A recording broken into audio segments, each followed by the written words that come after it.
Kaya isipin niyo na lang ito, mga kasama ni Bato de la Rosa.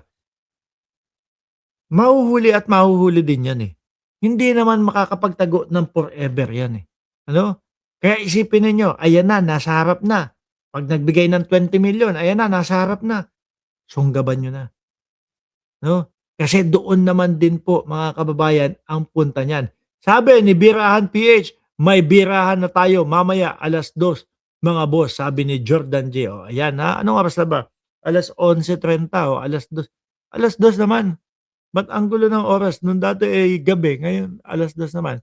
Anyway sa hirap ng buhay, o yan, tuloy. Ngayon, puntahan ho natin muna si Rodante Marcoleta ho, mga kababayan. Ano? Si Rodante Marcoleta, may iniebas po dito, may sinasabi, mga bossing, na meron daw po tayong aabangan sa Huwebes ho. Kasi ngayon, Miyerkules ng ano dyan, umaga dyan sa Pilipinas, di ba? Bukas daw, meron tayong aabangan na Senate Green Committee po, mga bossing. O eto, pakinggan nyo ho. Naman ang magpapatawag ng Blue Ribbon Committee. Ayan, sila naman daw po ang magpapatawag ng Blue Ribbon. Ibig sabihin, parang ina-acknowledge niya na Blue Ribbon Committee. Yung kila Sherwin Gatchalian, di ba? Kami naman po ang magpapatawag ng Blue Ribbon Committee. Di ba? Ina-acknowledge na din na Blue Ribbon Committee. Kami naman po ang magpapatawag ng Blue Ribbon Committee. O, ganun yung sabi ni Marcoleta eh. No? O, game. Susunod na Webes, kami naman ang magpapatawag ng Blue Ribbon Committee. Meron pong bago. Bakit? Hindi naman, kami Gago din yung kausap ni Marcoleta. Nagalit tuloy. Ano? Ay, meron po bago. Napasigaw tuloy si Marcoleta. Sabi, tingnan. Meron pong bago. tawag ng Blue Ribbon Committee. Meron pong bago. Bakit? Hindi naman, kami Napasigaw tuloy si Marcoleta. Kami naman yung legit sa mga DDS. Pero sa buong Pilipinas, hindi. legal eh. Kaya nga po. So, yun ang bago ngayon. Sa Webes, Kakaroon na naman ng hearing. Ang alam ko, dahil nag-uusap-usap sila, hindi nga lang ako nakarating dahil nga dito ako nagpunta. programa tayo. Oo. Pero, ang pinag-usapan, kailangan maglabas silang notice sa araw na to sapagkat 3 days eh. matutuloy ang susunod na hearing ng tunay at legitimate at legal na Blue Ribbon Committee sa Webes. Paano mo masasabing tunay at lehitimo ho yung kanilang Blue Ribbon Committee, mga kababayan? Lalong-lalo na ni walang staff, ni walang nagpapanumpa, walang pumupunta sa kanila. Walang mga pumapasok, mga kababayan. Sila-sila lang po, mga boss Chief Amusar. Yung mga staff ng Senado, yung mga OSAA, mga kababayan, nandoon po sa Blue Ribbon Committee ni Erwin Tulfo. Di ba? Eto pa, mga boss Chief Amusar. Ito, pagkakaintindi ko ho, mga kababayan, ayaw talagang bumaba nila. No? Ayaw talagang nilang bumaba sa pwesto.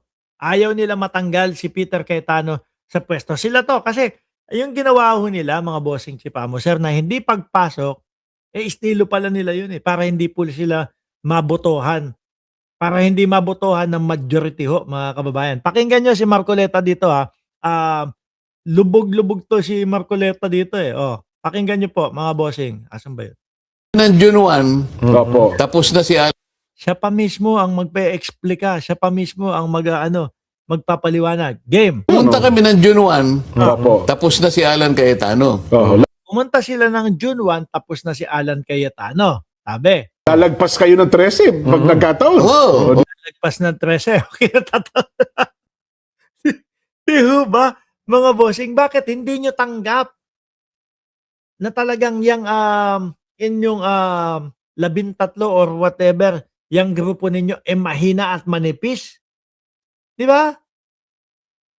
Pag pumunta kami noong June 1, tapos si Alan Peter Cayetano, baka siguro lalagpas yung boboto para mapalitan ito pong si Peter Cayetano, mga bossing. Di ba? Pag pumunta ng June 2, Diba, may quorum. O halimbawa, hindi kami pumunta ng June 1. Pumunta kami June 2. Patay din. Di ba?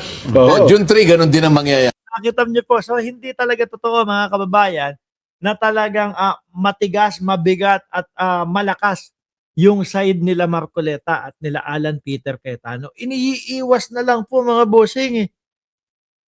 'Di ba? Iniiwas na lang po mga kababayan. Oh. Kasi 10 lang kayo, lagay isa lang. Malaya at legal nilang mailulugso si Alan Peter Cayetano. Kapag ka Ngayon, nagkagutuhan, Nakita nyo, malaya at legal. Di ba? Sabi nung alaga ko, sila na lang ang nag-uutuan dyan. Di ba?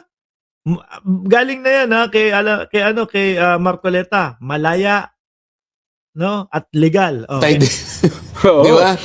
June 3, ganun din ang mangyayari. kasi 10 lang kayo, lagay isa lang. Malaya at legal nilang mailulugso si Alan Peter Cayetano. Kapag ka Ngayon, nagkagutuhan, kapag talo kayo. ganun, yung in-announce namin June 4, Nakita mo, alam nila na pagka nagkabotohan, talo kayo. Puta. Hindi ko alam mga kababayan, yung mga ganitong konversasyon. No?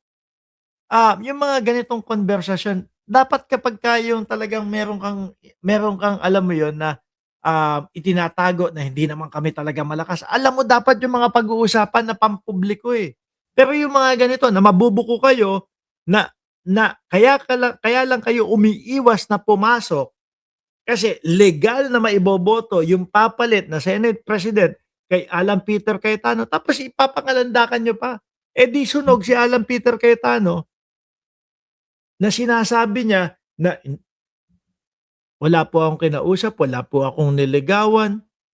Gusto po nila maging Senate President ako. Di ba? Di sunog yun mga kababayan. Mahina talaga itong kampo ni Marcoleta. na pagdinig ng Blue Ribbon Committee, hindi na matutupad kahit kailan. Yun ang pinrot. Putik na yan.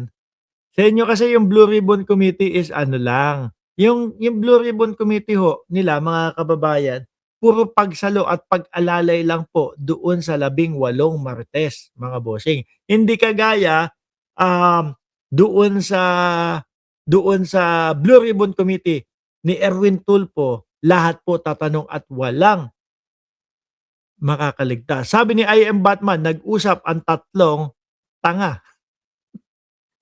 Parang sinabi na nila, inamin nila na mahina yung block ni Alan Peter Cayetano. Pag pumasok kami, legal nilang mailulukso o legal nilang mapapalitan si Alan Peter Cayetano dahil matatalo kami sa botohan. Puta. Ewan ko, mga kababayan, magpapaalam na ako. Ang hihina talaga ng mga ulo nito mga ito. Mismong sila po. Mismong sila mga kababayan, ang ang tawag diyan, basta nagbubuko sa sarili nila, mga bossing. Anyway, maraming salamat. God bless po sa ating